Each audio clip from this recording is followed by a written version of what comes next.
Hello everybody, my name is Farmer Phil, and in today's video I haven't a clue as what all is going to be in it, but we're going to start off with what has been done with the loading shovel since now.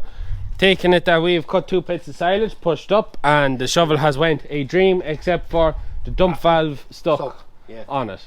That is nothing ever goes a dream, something always does. Yeah, other than that, absolutely fluid. Really very bad tail lights. Yeah, so now that we have it tried and tested, we want to do the work that was done on it. Well, as we started at the very beginning, we changed the forward reverse switch. Yeah. We sorted out a problem in the loom. Yeah. But where the problem sorted in the loom is what I suspected from the very day one, the pump. The transmission pump was cracked. Yeah. Because in first and second gear it was fine. Third gear it had smell a hill. I let Liv put in the footage of me going up. He rang me the one day. Hill at Clinch. By Clinch's school, which is nearby, and it's not there's no hill. It's not a hill, but you'll see how fast I was going, and that was flat out. Anyways, you got the pump changed. We got our 2 boys into it one Saturday there. I hadn't time, but we all chipped in and got it done. They done a great job, and I had it done quite quick. Took the transmission pump out of the old shovel, put it into that shovel, and it is fine. Tip top. Grand. It's absolutely tip top. The next small weep on that hub. What's that from? I'd say it's an O-ring. So we have to take in off the the nut. wheels. No, we have to take off the wheels and take the reduction hub out. Right. That's in the hub. That's in the reduction hub we got last year. Yeah. It was rocking the hub when we were changing the wheels, and that's the one we put in. Yeah. There's just a slight weep in it. It's something we just need to check out on. The next thing that was done. Next was done. This seems to be a great job now. We're nervous. There is an oil cooler on it, a transmission oil cooler on it. It's in the bottom of the radiator. Yeah. But the old one had 2 small fans in the front, but they never really worked. Yeah. And we run into trouble on a hot day on a pit. She would near enough stall on a pit. Well, it'd get very lazy trying to push up. Lazy. It's not fair enough because it gets too hot. So I went looking on the internet, and I came up with this chappy. I was very skeptical putting it on, because it is quite small. Right. So you bought 100 litre a minute. 100 litre a minute. Cooling fan. Oil cooler. Oil cooler. At 25 bar pressure. That arrived. This is what arrived for 100 litre. Well, it's 25 to 100. 25 to 100. Now it's inch fittings. Yeah. But and it is quite thick. But when that arrived, I was quite disappointed. You were like, oh you got scammed, because it is very small for something that says it's to cool 100 litres of oil a minute. But it does its job. We'll show you when we're at the silage, but you could put your hand here and you could feel a lot of heat. You put your hand there and it was near cold. It done a super job. It's working on its own thermostat. Oh, its own thermostat. So it's completely independent. There's no switch to be switched on or switched off. It can never be left running. It'll run till she cools down. Yeah. It switches off. We wired it directly in from the battery, and therefore there should be no issues. There is provisions in the wiring loom to run a fan. Yeah. But they're very small wires. Yeah. And that's, even though it's a small cooling unit, it's quite a big fan. Yeah. There's lots of power in it, so it does the job. So then the pipes are coming from. We can't really see there now, but yes, we just basically took the return coming from the services. Yeah. The spools that goes back to the tank. We brought them out here, linked them into the cooler, and put them back into the tank. And the reason we put it on that way is it doesn't tend to catch the grass. Yeah, because it's sideways. It's not facing it. Yeah. Plus the fact that when she switches off, she does switch on and off as you're working. Yeah. The grass falls off. Yeah. Now it's maybe something we take off in the winter time. We don't really need it, but I found it great. When we were shoving silage, I was under fair pressure because they had 4 drawn into me in a short draw, and I was up and down the pit like a yo-yo, and I never got hot. Pits got quite long actually. Yeah. He didn't get time. She didn't. Didn't get time. 4 trailers on a short draw.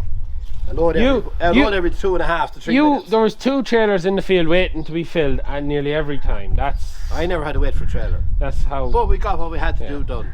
But anyways, the next thing that Father Phil is at the minute. There was no lights on it. Every light on it was absolutely knackered. It's 21-year-old. It's old bulbs. Yeah. Went to Geelan Auto.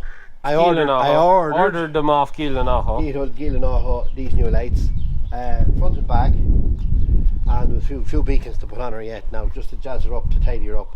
and leave her completely legal, and that she can work at night. We have them wired in that the reversing lamps come on. Yeah. So when we go to reverse, the lamps come on. Now the front lights are great lights. They're serious light out with them. They're a little bit finicky to wire in.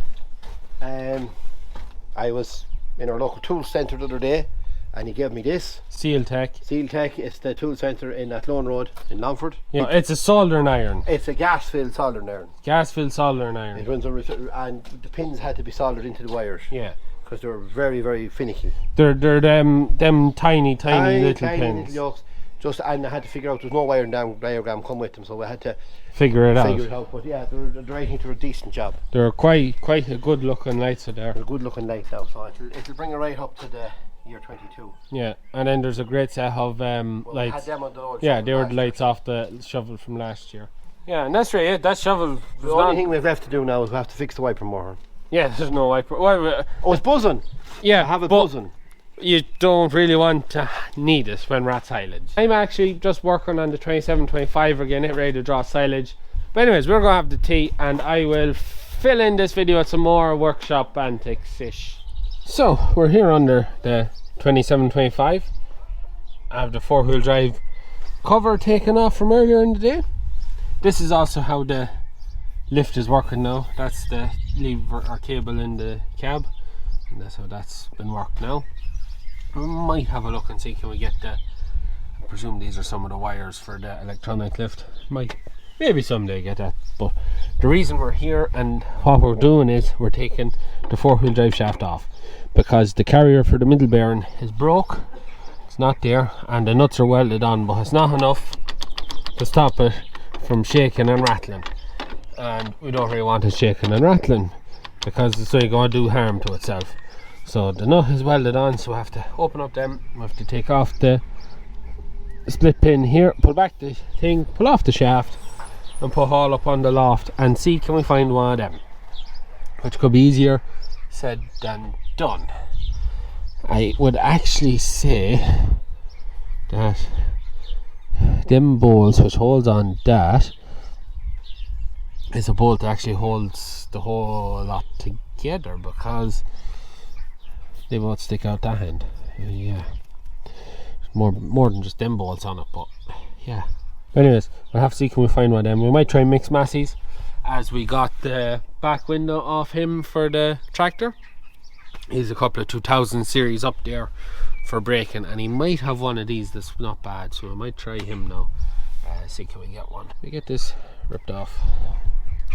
Shouldn't be too much to it, to be honest now.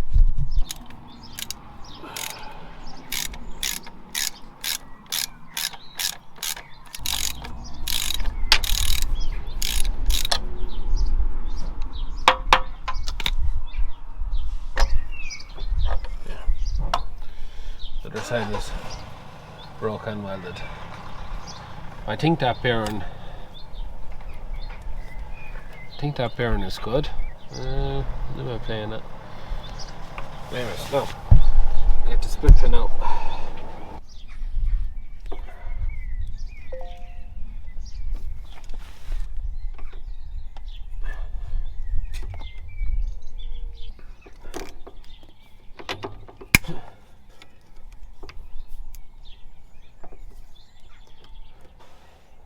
It's the split pin out.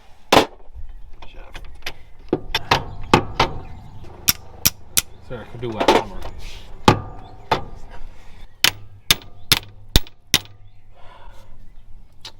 Didn't bring a hammer with me. Should have brought a hammer with me. Let me get this off. I'll fill the camera with nothing. And we have it off. So, while I have it off, we'll take a look at the splines on the things, and that looks bang on the money. Looks great. Front one also looks very nice. It's a little bit of play in it, but the splines on the shaft are good, and it's the same on the shaft too, and the colours, which is great to see. It's not like the 3690. The 3690 front pinion shaft still works, but someday it's just going to ring round on it, so something needs to be done. But anyways, that's the 2725 ready now to go put a trailer on it. and hopefully we have to check her back end oil. And once we see she's enough back end, well, I don't know how much, we'll check see what back end oil. Probably wash it first, really. Yeah, we're going to have to put some back end oil on it. It's just on the bottom of the dipstick. So luckily we have a full barrel of back end oil, so we can fill her up. That's her. Nearly ready for a bit of work. And yes, very aerodynamic cab. Aircon will work very, very well in it. Gotta take off the gas struts too for the doors. No point having them there, they'll hit someone on the head. But anyways, that's that.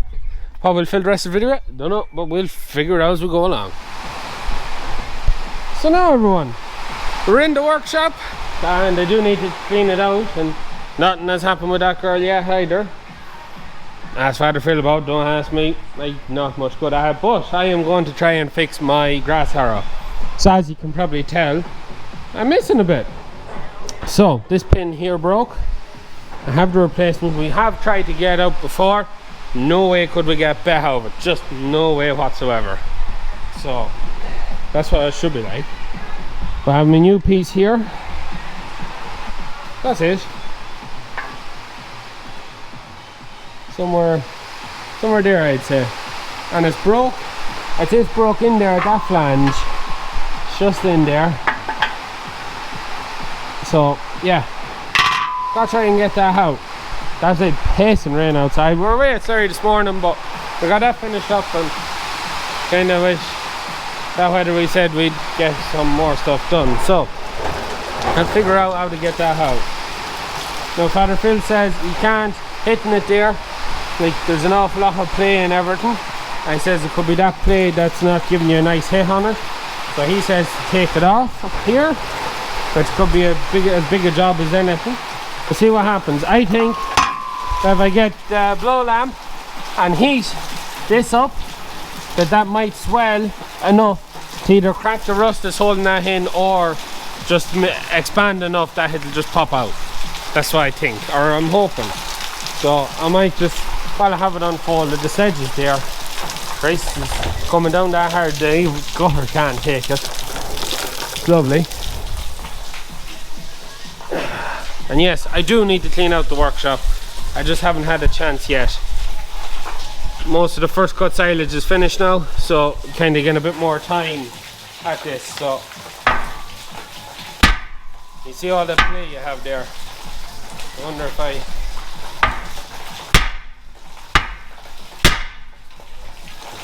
think if I try to heat that and then give it a tip, but you still have this issue. It's a lot of play on that, which probably means that this pin here is either, or bushing is probably a bit shook.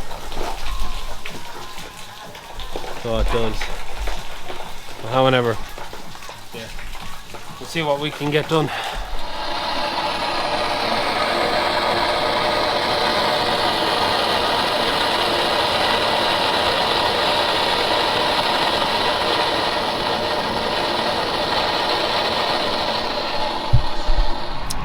So, looks like the grass harrow has bested us.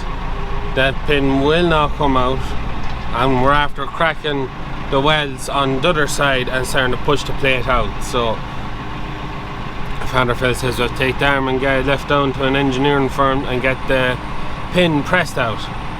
So yeah, that's fun. So the arm has to be taken off, but I don't have time to do that now. I have to abandon this in the shed out of the way, and Father Phil's going off to spray the beet and spray the maize. So yeah, we're in the 3075 with the skinny wheels. So we'll put this into the shed here, and we'll try and get it off maybe sometime this evening, maybe.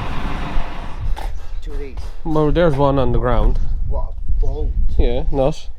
So, as you can see, we are repairing the rake. So, the last day's baling, and literally 2 swarts from bro being finished. 1.5. 1.5. He had halfway down the second one done. A second last one. And this wheel rotor, it was turning buzz, bang bang bang bang bang. It was like the slip clutch was going. So I sent him home, finished up the baling. Father Phil started ripping, and it was the first thing that was found to be wrong, and what was causing the slipping was the pinion, as you can see there, is basically rung round, and she was just slipping round on that. So there's the new pinion in there, and he's hammering away, putting in new bearings or whatever onto the new pinion.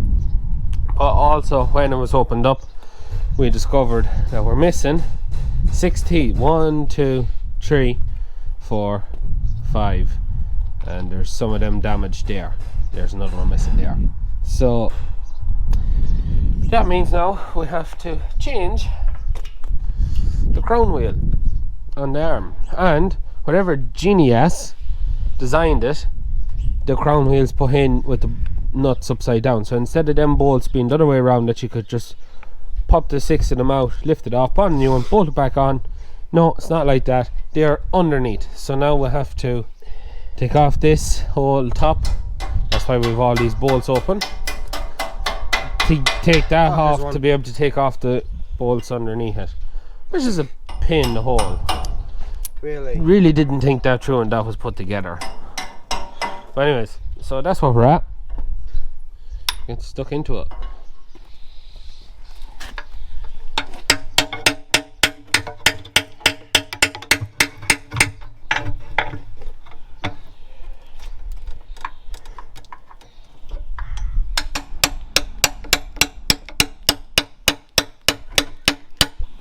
So there's a hole every 2 beside each other, then it skips 2, and then there's another one.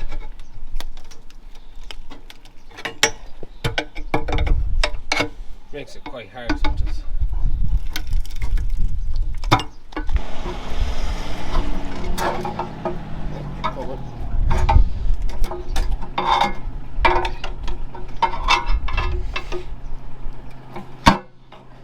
Job now. Yeah.